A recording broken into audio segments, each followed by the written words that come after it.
Hello all, welcome back to Victory Exams Academy. இந்த வீடியோவில் நம்ம ஃப்ரீ தமிழ் டெஸ்ட் பேட்ச்க்கான டெஸ்ட் நம்பர் கொஸ்டினோட ஆன்சர் கீ பார்க்க போகிறோம் வித் எக்ஸ்ப்ளனேஷனோட ப்ளஸ் அடிஷ்னல் கொஸ்டின்ஸும் நம்ம பார்க்க போகிறோம். ஸோ இன்றைக்கி நம்ம பார்க்கக்கூடிய டெஸ்ட் நம்பர் 7க்கான போர்ஷன்ஸ் என்ன, அதாவது கண்டென்ட் என்ன அப்படின்னு நம்ம பார்த்தோம் அப்படின்னா ஸ்டாண்டர்ட் 7ல் கவர் ஆகக்கூடிய டேர்ம் 1 இயல் 2 அதே போல் இயல் 3 தான் பார்க்க போகிறோம். ஸோ அதில் ஃபர்ஸ்ட் கொஸ்டின்ஸ் வந்து கார்த்திகை தீபம் என காடெல்லாம் பூத்திருக்கும் என தொடங்கும் பாடலை இயற்றியவர் யார் அப்படின்னு சொல்லி கேட்டிருந்தோம்.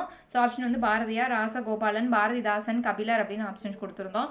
ஸோ அதில் வந்து உங்களுக்கு ஆப்ஷன் வந்து இதில் எது சரி அப்படின்னு பார்த்தோன்னா ஆக்சுவலி கார்த்திகை தீபம் என காடெல்லாம் அப்படிங்கிற அந்த பாடல் வரிகள் வந்து எந்த பாடலில் தொடங்குது அப்படின்னு பார்த்தோன்னா எந்த சைடில் காடு அப்படிங்கிறதுல வரும். ஸோ காடு வந்து இயற்றியவர் வந்து சுரதாவோட இயற்பெயர் என்ன அப்படின்னு பார்த்தோன்னா ராஜகோபாலன். ஸோ இது சுரதான் டைரெக்டாக கொடுக்காம ராஜகோபாலன் அப்படின்னு கொடுத்துருந்தோம். ஸோ இது வந்து சுரதா. ஸோ இப்படி கொடுத்தாலும் நம்ம ஆன்சர் பண்ண தெரியணும். ஸோ அவங்களோட இயர் பெயரோ இல்லை புனை பெயரோ அதை கேட்டிருந்தாலும் நம்மளுக்கு ஆன்சர் பண்ண தெரியணும். ஸோ இதோட right answer option B is right answer. அடுத்து இலக்கணத்தையும் ஓமையாக்கும் திறம் சுரதாவின் தனித்தன்மை, அதனால் சுரதாவிற்கு டாஸ் என பெயர். இப்போ இந்த ஓமையாக்கும் அப்படின்னாலே அப்போ ஓமை கவிஞர் அப்படின்னு நம்ம யாரை சொல்லுவோம், சுரதா. ஸோ அந்த தன்மைக்காக சுரதாவுக்கு ஓமையாக்கும் தன்மைக்காக என்ன சிறப்பு பெயர் வந்து சுரதாக்கு இருக்கு அப்படின்னு நம்ம பார்த்தோம்னா ஓமை கவிஞர். So option C is right answer. அடுத்து காடு பற்றிய சுரதாவின் கவிதை எந்த பாவகையை சேர்ந்தது, கிளிக்கண்ணி, அதே போல வந்து இந்த கிளிக்கரும்பு அப்படின்னு 3 ஆப்ஷன்ஸ் வந்து கொடுத்துருக்கோம் இங்கே. ஸோ இதில் பார்த்தீங்கன்னா உங்களுக்கு ஏஎன்பி ரெண்டுமே வந்து ஒரே மாதிரியான ஆப்ஷன் தான் இருக்கும். ஆனால் இங்கே ஒரு லெட்டர் மட்டும் மாறும். கிளிக்கண்ணிங்கிற ஆப்ஷன் கொடுத்துருந்தோம், இங்கே கா போட்டிருக்கோம். இதே போல் உங்களுக்கு வந்து கொஸ்டினில் வந்து எழுத்துக்களில் பிழையும் ஆப்ஷன்ஸில் இருக்கும், ஒரே மாதிரி தான் இருக்கும். ஆனால் இந்த எழுத்துக்களில் வந்து ஏதாவது ஒரு வேறுபாடுகள் இருக்கும். ஸோ இதையும் நீங்கள் கவனமாக நோட் பண்ணிவிட்டு அதுக்கப்புறம் நீங்கள் ஓஎம்ஆரில் ஷேட் பண்ண ஆரம்பிக்கணும். ஸோ இதோட ஆன்சர் வந்து பார்த்தீங்கன்னா ஆப்ஷன் ஏ. ஸோ கிளிக்கண்ணி. அடுத்து டாஸ் வளமே டாஸ் வளம் என்று அறிஞர்கள் கூறுகின்றன அப்படின்னு பார்த்தோம்னா காட்டின் வளம் தான் நாட்டுடைய வளம். ஸோ காடு தான் நாடு உருவாகிறதுக்கு ஒரு அடித்தளமாக இருக்கிறது அப்படின்னு சொல்லியிருந்திருப்பாங்க. So option B is right answer. காட்டின் வளம் நாட்டின் வளம் என்று அறிஞர்கள் கூறுகின்றன. அடுத்த கொஸ்டின் நம்பர் 5, சுரதாவின் நூல்கள் இவற்றில் எது இல்லை.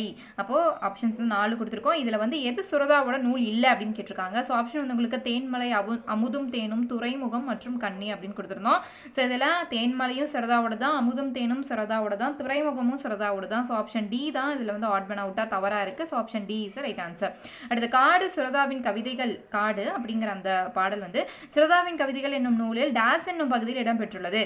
சுற்றுச்சூழலா, காடா, இயற்கை வானமா அப்படின்னு பார்க்கும்போது option C is right answer. இயற்கை எழில் அப்படிங்கிற அந்த பகுதியில தான் சுரதாவின் கவிதைகள் என்னும் நூல் வந்து இடம்பெற்றுள்ளது அப்படின்னு நம்ம பார்த்தோம். அடுத்த சுரதா எத்தனை திரைப்பட பாடல்களை எழுதினா, திரைப்படங்களுக்கு எத்தனை பாடல்கள் சுரதா வந்து எழுதியிருக்காரு அப்படின்னு பார்த்தோம்னா so option D is right answer.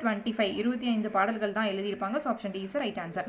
அடுத்து நச்சரவம் என்பதின் பொருள், இது வந்து கீரிகள், அதே போல் வந்து பேசும் கிளிகள், விஷமுள்ள தேல், விடமுள்ள பாம்பு. So option D is right answer. அந்த நச்சு அப்படின்னாலே அது விடமுள்ள பாம்பு அப்படிங்கிறதா அர்த்தம். டாஸ் அதாவது எந்த விலங்கு புதிய நடை போடும் அப்படின்னு கேட்டிருக்கோம். இது வந்து பாடல் வரிகளிலிருந்து எடுத்த கேள்வி. ஸோ எந்த விலங்கு புதிய நடை போடும் அப்படின்னு பார்த்தோம்னா மயிலா, யானையா, குரங்கா, பன்றியா அப்படின்னு கேட்டிருந்தோம். இதுக்கோட ஆன்சர் வந்து யானைகள். ஸோ என்ன அந்த பாடல் வரிகளுக்கான பொருள் வரும்னா யானைகள் தலை தின்று புதிய நடை போடும். அப்போ அது வந்து தலைகளை தின்று புதிய நடை போடுவது எது அப்படின்னு பார்த்தா யானைகள். அப்போ புதிய நடை போடுவது வந்து யானை. So option B is right answer. Next question, கவிஞர், இதழாளர், கவிதை திறனாய்வாளர் என பன்முக திறன்களை பெற்றவர் யாரு அப்படின்னு கேட்டோம். ஸோ இதோட ஆன்சர் வந்து உங்களுக்கு ராஜ மார்த்தாண்டம். ஸோ ராஜ மார்த்தாண்டமோட நூல் வந்து நம்மளுக்கு எது ப்ரிஸ்கிரைப்டு சிலபஸில் கொடுத்துருக்கிறது, அப்படியே நிற்கட்டும் அந்த மரம். ஸோ அதையும் நீங்கள் பார்த்துக்கணும். அடுத்து சுட்ட பழங்கள் வந்து என்று குறிப்பிடப்படுபவை எவை. சுட்ட பழங்கள் அப்படின்னா அது திருடிய பழங்களா, இல்லை மரத்தின் பழமா, இல்லை ஒட்டிய பழமா, ஒட்டாத பழங்களா. ஸோ சுட்ட பழம் அப்படின்னாலே அது என்ன பழம், ஒட்டிய பழம். ஸோ 11th கொஸ்டினோட ஆன்சர் வந்து option C is right answer. அடுத்து நாவல் பழத்திற்கு ஓமையாக கூறப்படுவது எது, அதாவது 2 இதை வந்து ஈக்குவல் பண்ணியிருப்பாங்க. நாவல் பழத்தை எதுக்கு ஓமையாக கூறியிருப்பாங்க அப்படின்னு பார்த்தோம்னா செரி பழமா, தாயமா, கோழிக்குண்டா, இல்லை வெடிகுண்டா அப்படின்னா ஸோ நாவல் பழம் மாதிரியே இருக்கிறது வந்து நம்ம கோழிக்குண்டு அப்படிங்கிற அந்த ஒரு வடிவத்தின் காரணமாகவும் அதோட பண்பின் காரணமாகவும் 2த்தையும் இது பண்ணியிருப்பாங்க. ஸோ நாவல் பழத்திற்கு ஓமையாக கூறப்படுவது வந்து கோழிக்குண்டு. So option C is right answer. அடுத்து ராஜ மார்த்தாண்டன் நடத்திய சிற்றுதல் எது. ஸோ அவரோட சிற்றுதல் எது அப்படின்னு பார்த்தோம்னா கொல்லிப்பாவை அப்படிங்கிறத right answer. So option A is right answer. அடுத்து இந்த மரம் யாருடைய காலத்தில் நட்டு வைத்தது? அப்படியே இருக்கட்டும், அந்த மரம் அப்படிங்கிற அந்த மரம் வந்து யாருடைய காலத்தில் நட்டு வைத்தது அப்படின்னு பார்த்தோன்னா மகனா, தாத்தாவா, பேரனா, பாட்டனான்னு கொடுத்தோம். So option B is right answer. தாத்தா காலத்தில் நட்டு வைத்த அந்த மரம் தான். ஸோ இந்த மரம் அப்படின்னு இருக்கட்டும் அப்படின்னு சொல்லியிருப்போம். அடுத்து மரத்தின் குளிர்ந்த நிலையில் டேஸ் சுவாரஸ்யம். ஸோ அந்த மரத்தின் குளிர்ந்த நிலையில் எது வந்து சுவாரஸ்யம் அப்படின்னு கேட்டால் சிறுவர்கள் மனங்களிகளேவா, இல்லை வந்து சொற்கள் விளையாட்டா, இல்லை கிளித்தட்டு விளையாட்டா? ஸோ எப்படின்னு ஆப்ஷன் கேட்டதும். ஸோ 15 மரத்தின் குளிர்ந்த அந்த நிலையில் எது வந்து ரொம்ப சிறப்பாக இருக்கும் அப்படின்னு பார்த்தா கிளித்தட்டு விளையாட்டு. So option D is right answer. அடுத்து முண்டந்துறை புலிகள் காப்பகம் அமைந்துள்ள மாவட்டம் திருப்பத்தூர், மதுரை, சென்னை மற்றும் திருநெல்வேலி அப்படின்னு ஆப்ஷன் கேட்டதும். ஸோ 16th வந்து ஆன்சர் பார்த்தீங்க அப்படின்னா so D Tirunelveli. So Mundanthurai புலிகள் சரணாலயம் காப்பகம் அமைந்துள்ள மாவட்டம் எது அப்படின்னு பார்த்தா திருநெல்வேலி. அடுத்து முண்டந்துறை புலிகள் காப்பகம் எத்தனை சதுர கிலோமீட்டர் பரப்பளவை கொண்டது? ஸோ இதுக்கு வந்து option B is right answer. 895. So அந்த 895 அப்படிங்கிற அந்த பி ஆப்ஷன் தான் வந்து சரியானது. அடுத்து காட்டின் வளத்தை குறிக்கும் குறியீடு என அழைக்கப்படும் விலங்கு. ஸோ எந்த விலங்கு அடிப்படையாக வச்சு இது வந்து காட்டோட குறியீடு அப்படின்னு நம்ம சொல்கிறோம்? யானையா, கரடியா, சிங்கமா, புலி அப்படின்னு பார்த்தோம்னா சிங்கம் காட்டிற்கு ராஜா நம்ம சொன்னாலும் புலி தான் வந்து அந்த காட்டுக்கான குறியீடு அப்படின்னு நம்ம சொல்லியிருப்பாங்க. So option D is right answer. அடுத்து 160 கிலோ எடையுள்ள விலங்கு எது? யானை. நம்ம அதில் பார்த்தது வந்து மொத்தம் 3 விலங்குகளை வந்து பார்த்துருப்போம். ஒன்று வந்து என்னது, யானைகள் பார்த்துருப்போம் ஃபர்ஸ்ட், அடுத்து கரடி, அடுத்து புலி, அதுக்கப்புறம் 4வது வந்து சிங்கம் பார்த்துருப்போம், அடுத்து மான். இந்த 5 விலங்குகளை பார்த்துருப்போம். இந்த 5 விலங்குகளில் எது வந்து 160 கிலோ எடையுள்ள விலங்கு அப்படின்னு நம்ம பார்த்தோம் அப்படின்னா அது வந்து கரடி தான். ஸோ கரடி, பி இஸ் ரைட் ஆன்சர்.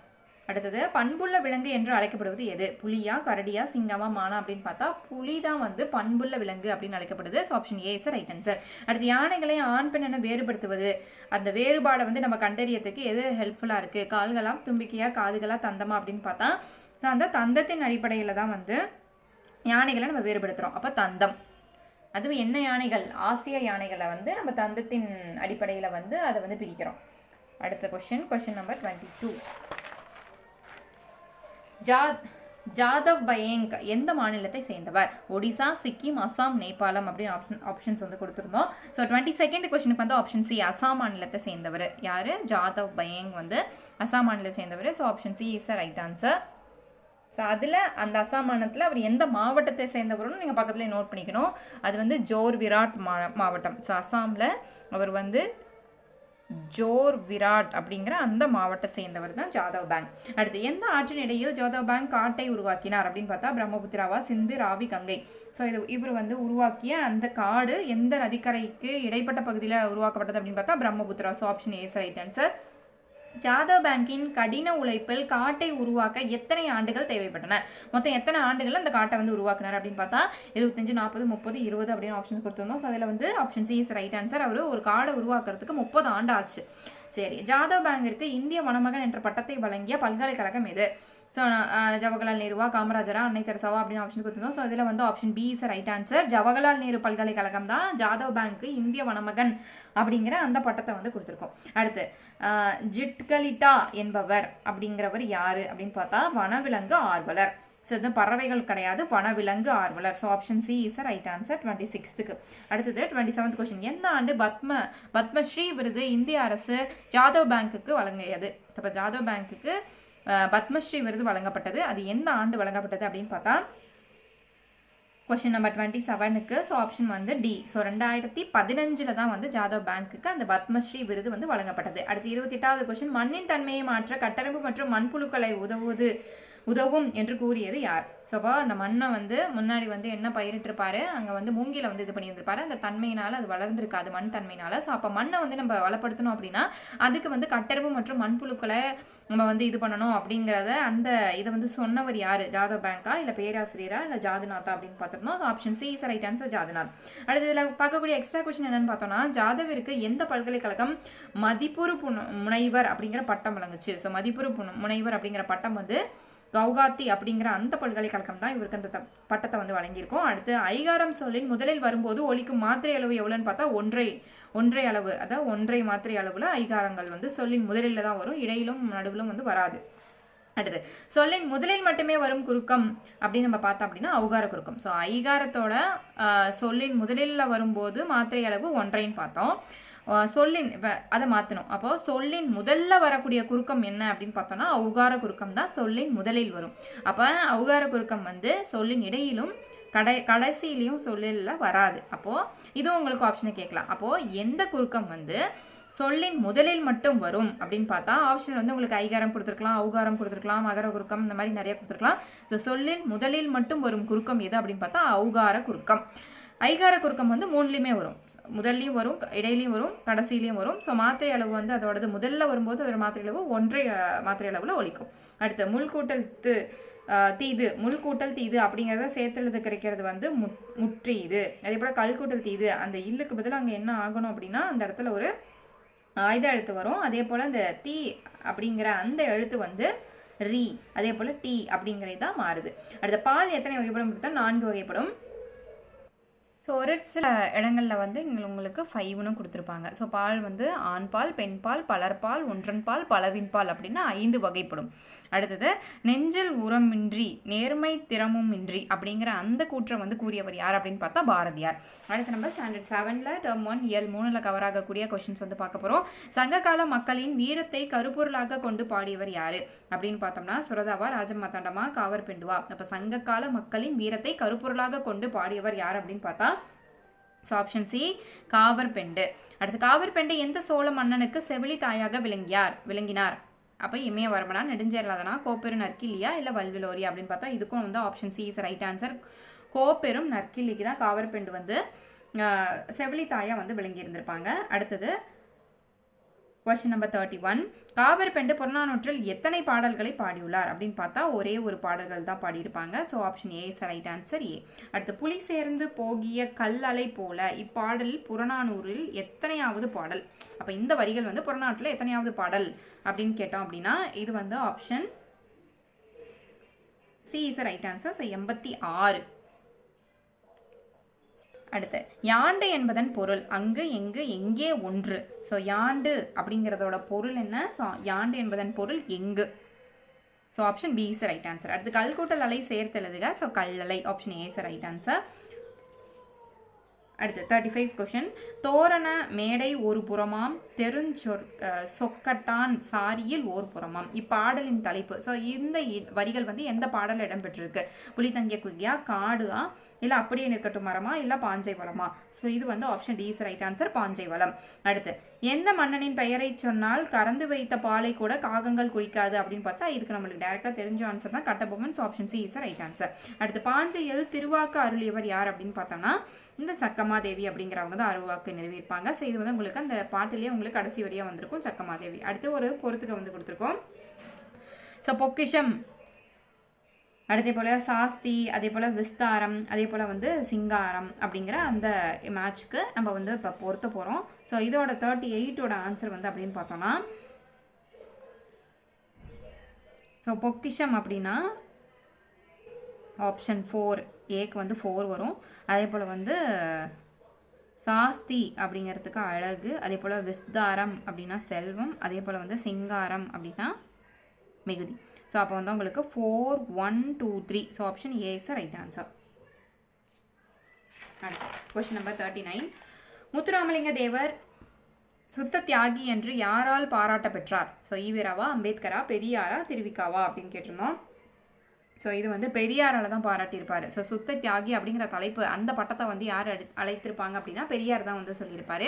அடுத்த தேவர் பிறந்த ஆண்டு. ஸோ முத்துராமலிங்க தேவர் எந்த ஆண்டு பிறந்தார் அப்படின்னு பார்த்தா உங்களுக்கு வந்து ஆப்ஷன்ஸில் வந்து பி 1908 தான் வந்து பிறந்திருப்பார். நீங்கள் கன்ஃபியூஸ் ஆகிடக்கூடாது. ஸோ 1908 தேவர், அப்போ option B is right answer. அடுத்து முத்துராமலிங்க தேவர் ராமநாதபுரத்தில் படித்துக் கொண்டிருந்த போது பரவிய நோய் எது அப்படின்னு பார்த்தா பிளேக் நோய் தான் பரவியிருக்கும். So option A is right answer. வட இந்தியாவில் வாய்ப்பூட்டு சட்டத்தில் பேச தடை விதிக்கப்பட்ட தலைவர் யாருக்கு? வட இந்தியாவில் வாய்ப்பூட்டு சட்டத்தின்படி பேச தடை விதிக்கப்பட்டது அப்படின்னு நம்ம பார்த்தா முத்துராமலிங்க தேவரா, கப்பலோட்டி தமிழனா, காந்திஜியா, இல்லை பாலகங்காதர திலகர் அப்படின்னு பார்த்தா option D is right answer, Balagangadhara Thilagar. 42வது கொஸ்டினுக்கு வந்து ஸோ வட இந்தியாவில் பாலகங்காதர திலகர், அதே போல் வந்து தென்னாட்டில் வந்து யாருன்னு பார்த்தா முத்துராமலிங்க தேவர். இதை நீங்கள் கரெக்டாக பார்த்துக்கணும். அடுத்தது முத்துராமலிங்க தேவர் யார் இதன் அரசியல் குருவாக ஏற்றுக்கொண்டார்? ஸோ இவர் யாரை ஏற்றிருப்பார் அப்படின்னா Netaji. So option B is right answer. Netaji தான் வந்து அவர் தன்னுடைய அரசியல் குருவாக வந்து ஏற்றுக்கொண்டிருப்பார். அடுத்து 44வது கொஸ்டின், தேவர் உரையாற்றிய முதல் இடம். ஸோ எந்த இடத்துல வந்து முதலாக முத்துராமலிங்க தேவர் வந்து உரையாற்றிருப்பார்? ஸோ கம்பன்குடி, வட இந்தியா, சாயல்குடி, அதே போல் வங்காளம் அப்படின்னு ஆப்ஷன் கொடுத்துருக்கோம். ஸோ இதில் வந்து உங்களுக்கு Sayalkudi. So option C is right answer. சாயல்குடிங்கிற இடத்துல தான் முத்துராமலிங்க தேவர் முதலாக தன்னுடைய உரையை வந்து ஆற்றிருப்பார். அடுத்து தென்னாட்டு சிங்கம் என்று அழைக்கப்படுபவர். தென்னாட்டு சிங்கம் அப்படின்னா முத்துராமலிங்க தேவர் தான். அவரை பற்றி படிக்கிறோம். ஸோ முத்துராமலிங்க தேவர். அடுத்து சொல்லின் செல்வர் என போற்றப்படுபவர் யார்? ஸோ இதில் பார்த்தோம்னா ஆப்ஷன் வந்து சிதம்பரனார், திலகர், முத்துராமலிங்கனார், அதே போல் ராபி சேது அப்படின்னு கொடுத்துருந்தோம். ஸோ இதில் வந்து உங்களுக்கு ஆன்சர் வந்து D, Rapi Sethu is right answer. சொல்லின் செல்வர் அப்படின்னு அழைக்கப்படுவர் ராபி சேது. தென்னாட்டின் உள்ள துறைமுக நகரம் மதுரை, தூத்துக்குடி, திருநெல்வேலி, அதே போல் சென்னை. ஸோ துறைமுக நகரம் அப்படின்னாலே அது வந்து Thoothukudi. B of right answer. அடுத்து வசையொலி வாழ்வாரே வாழ்வர் யாரின் கூற்று? இந்த வசையொலி வாழ்வாரே வாழ்வர் அப்படிங்கிறது யார் பாடிய வரிகள்? திலகரா, கணியன் பூங்குன்றனாரா, யாருடைய கூற்று? யாரால இந்த கூற்று வந்து மொழி சொல்லப்பட்டது இல்லை பேசப்பட்டது அப்படின்னு பார்த்தோம்னா, ஸோ வந்து திலகரா, ராபி சேதுவா, வள்ளுவரா, கணியன் பூங்குன்றனாரா அப்படின்னு கேட்டிருந்தோம். ஸோ ஆப்ஷன் வந்து பார்த்தீங்கன்னா ஆப்ஷன் டி, வள்ளுவர். ஸோ வசையொலி வாழ்வாரே வாழ்வர் வள்ளுவர். அடுத்து போலி எத்தனை வகைப்படும்? போலியின் வகைகள் மொத்தம் 3. So option B is right answer. So போலியின் வகைகள் அப்படின்னு பார்த்தா உங்களுக்கு வந்து option D is right answer. மொத்தம் 4 வகைகள். ஸோ என்னென்ன போலி அதை நம்ம சொல்லலாம். அப்போ போலி அப்படிங்கிறது என்ன? சொல்லோட முதலிலோ இடையிலோ இறுதியிலோ இயல்பாக இருக்க வேண்டிய ஒரு எழுத்துக்கு பதிலாக நம்ம என்ன பண்ணுறோம்? வேறொரு எழுத்து இடம்பெற்று அதே பொருள் தருவது போலி அப்படின்னு சொல்கிறோம். அப்போ சொல்லோட முதல்லையும் வரும், இடையிலையும் வரும், கடையிலையும் வரும், அதே போல் கடைசியாக நம்ம சொல்லக்கூடியது முற்றுப்போலி.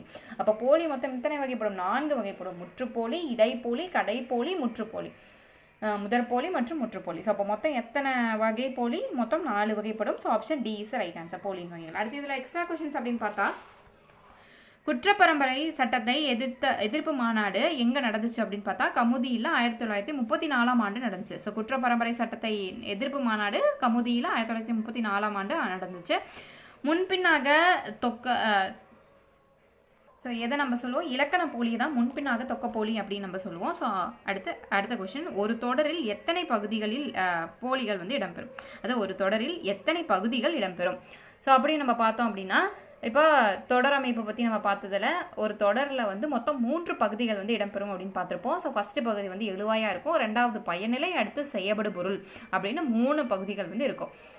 அப்போ ஒரு தொடரில் மொத்தம் 3 எழுவாய், பயனிலை, செயல்படு பொருள் அப்படிங்கிற 3 பகுதிகள் வந்து இடம்பெறும். அடுத்து பாய காண்பது சுதந்திர வெள்ளம் பணிய காண்பது அப்படிங்கிற அந்த பாடலை பாடியவர் யார் அப்படின்னு பார்த்தோன்னா வ.உ. சிதம்பரனார். வ.உ.சி. எத்தனை ஆண்டுகள் கோவை மற்றும் கண்ணூர் சிறையில் வந்து கொடும் பணி செய்தார்? அப்போ எந்தெந்த சிறையில் மொத்தம் இருந்திருப்பார் அப்படின்னு பார்த்தா கண்ணூர்லையும் கோவையிலையும் கிட்டத்தட்ட ஒரு 6 ஆண்டுகள் வந்து இருந்திருப்பார். அதையும் எந்தெந்த இடங்கள்னு பார்த்துக்கணும். முத்துராமலிங்க தேவரோட சிறப்புகள் அப்படின்னு பார்த்தா விவேகானந்தரின் தூதர் அப்படின்னு நம்ம சொல்லலாம், நேதாஜியின் தளபதி அப்படின்னு சொல்லலாம், அதே போல் வந்து கபிலர் போல புலமையில் சிறந்தவர், அதே போல் வந்து வலிமையில் கரிகாலனோட ஒப்பிடலாம், கொடையில் வந்து நம்ம கர்ணனோட முத்துராமலிங்க தேவரை ஒப்பிடலாம், அதே போல் வந்து பக்தியில் வந்து பரமஹம்சரோட ஒப்பிடலாம், அது இந்திய தாயில் வந்து இந்திய தாயின் நன்மகன் எனவும், தமிழ் சித்தர் மற்றும் தென்பாண்டிச்சிமையின் முடிசூடா மன்னன் அப்படிங்கிற தலைப்பு அவருக்கு இருக்குது. இது ரெண்டுமே அவரோட தலைப்பு. தமிழ் சித்தர் அப்படின்னு சொல்லலாம், அதே போல் தென்பாண்டி சீமையின் முடிசூடா மன்னர் அப்படின்னு நம்ம முத்துராமலிங்க தேவரை வந்து சொல்லலாம். இது வந்து இம்பார்ட்டன்ட், நீங்கள் பார்த்துக்கணும். அதே போல் இது வந்து யாரை எதோட வந்து கம்பேர் பண்ணுறாங்க? வலிமையில் சிறந்தவரான கரிகாலனோட வந்து முத்துராமலிங்க தேவர் ஒப்பிடுறாங்க. அதே போல் கொடையினானே கர்ணன்னு சொல்லுவோம். ஸோ கர்ணனோட இவரை வந்து ஒப்பிடுறாங்க. ஸோ இந்த டேட்டாஸ் நீங்கள் பார்த்துக்கணும். அதே போல் சாயல்குடியில் டேஸ் என்னும் தலைப்பில் 3 மணி நேரம் உரையாற்றினார் அப்படின்னு பார்த்தா விவேகானந்தரின் பெருமை அப்படிங்கிற தலைப்பில் 3 மணி நேரம் உரையாற்றிருப்பார். ஒரே துறையில் கண்ணீர் குடிக்கும் உயிரினம். அப்போது அதாவது ரெண்டும் சேர்ந்து ஒரே இடத்துல தண்ணீர் குடிக்கலாம். எது பசுவும் புலியும் ஒரே துறையில் சேர்ந்து தண்ணீர் குடிக்கும் அப்படின்னு சொல்லி அந்த பாடலில் நம்மளுக்கு சொல்லியிருப்பாங்க. அதே போல் வாய்மை எனப்படுவது டேஸ். இது வந்து திருக்குறள்ல இருந்து எடுக்கப்பட்ட கொஸ்டின். வாய்மை எனப்படுவது டேஸ் அப்படின்னு பார்த்தா தீங்கு தராத சொற்களை பேசுதல் தான் வாய்மை அப்படின்னு சொல்கிறாங்க. அடுத்து இயற்றல், ஈற்றல், காத்தல், வகுத்தல் இது எல்லாமே தொழிற்பெயர்கள், ஒரு தொழிலை குறிக்குது. அதனால் இது வந்து தொழிற்பெயர்கள். முத்துராமலிங்க தேவர் யாருடைய பெயரில் இதழை தொடங்கினார் அப்படின்னு பார்த்தா நேதாஜியோட பெயரில் தான் வந்து இதில் வந்து தொடங்கியிருப்பார். ஏன் அப்படின்னு பார்த்தோம்னா நேதாஜி தான் வந்து அவர் தன்னுடைய அரசியல் குருவாக வந்து ஏற்றிருப்பார். ஸோ அதனால் அவருடைய பெயர்லேயே வந்து முத்துராமலிங்க தேவர் வந்து ஒரு இதழை வந்து தொடங்கி இருந்திருப்பார். ஸோ இதோட டெஸ்ட் கொஸ்டின்ஸும் அந்த எக்ஸ்ட்ரா கொஸ்டின்ஸும் இதோட முடியுது. இதில் அடுத்தது அதே போல் உங்களுக்கு வந்து அடுத்தது என்ன டெஸ்ட் அப்படின்னு பார்த்தீங்க அப்படின்னா டெஸ்ட் நம்பர் 8 வந்து உங்களுக்கு இயல் 3 இப்போ கவர் ஆகிடுச்சு இல்லையா. ஸோ அடுத்து டேர்ம் 2 வந்து உங்களுக்கு ஸ்டார்ட் ஆகும். ஸோ டேர்ம் 2ல் உங்களுக்கு முதல் இயலும் இரண்டாவது இயலும் அடுத்த டெஸ்ட்டில் வந்து உங்களுக்கு வரும். இதே போல் உங்களுக்கு கொஷின்ஸ் மற்றும் எக்ஸ்ட்ரா கொஷின்ஸ் வந்து வித் ஆன்சரோட நீங்கள் தொடர்ந்து ஃப்ரீ டெஸ்ட் பேட்சில் அட்டன் பண்ணணும்னு நினச்சிங்கன்னா நீங்கள் நம்மளோட டெலிகிராம் சேனலில் ஜாயின் பண்ணிக்கலாம். டெலிகிராம் சேனலோட லிங்க் வந்து எல்லா ஃப்ரீ வீடியோஸ்லையுமே உங்களுக்கு டிஸ்கிரிப்ஷன் பாக்ஸில் இருக்கும். நீங்கள் அந்த லிங்க்கை கிளிக் பண்ணியோ இல்லை அந்த லிங்க்கை டைப் பண்ணியோ நீங்கள் வந்து ஜாயின் பண்ணிக்கலாம்.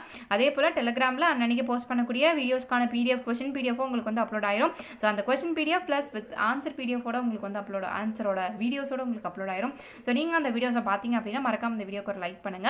இல்லை நீங்கள் நம்ம சேனலை சப்ஸ்கிரைப் பண்ணாமல் இருந்தீங்கனாலும் மறக்காம நீங்கள் சப்ஸ்கிரைப் பண்ணிக்கோங்க. இதே போல் தொடர்ந்து நம்ம சேனலில் ஜிஎஸ் மற்றும் மேக்ஸ் எல்லாத்துக்கான வீடியோஸுமே உங்களுக்கு அப்லோட் ஆகிட்டு இருக்கும். ஸோ டெய்லி ஒரு வீடியோஸ் உங்களுக்கு போஸ்ட் ஆயிரும். அதையுமே தொடர்ந்து பார்த்தீங்கன்னா உங்களுக்கு GS plus Tamil plus maths எல்லாமே நீங்கள் எக்ஸாமுக்குள்ளே ஒரு டைம் நீங்கள் படித்த மாதிரி ஆயிரும். அதே போல் நீங்கள் கொஷின்ஸ் எல்லாமே கேட்டிங்கனாலும் ரிவிஷன் பண்ண மாதிரி ஆயிரும். ஸோ தொடர்ந்து நம்ம சேனலை பாருங்கள். மறக்காம நம்ம சேனலை சப்ஸ்கிரைப் பண்ணலனாலும் கண்டிப்பாக சப்ஸ்கிரைப் பண்ணிடுங்க.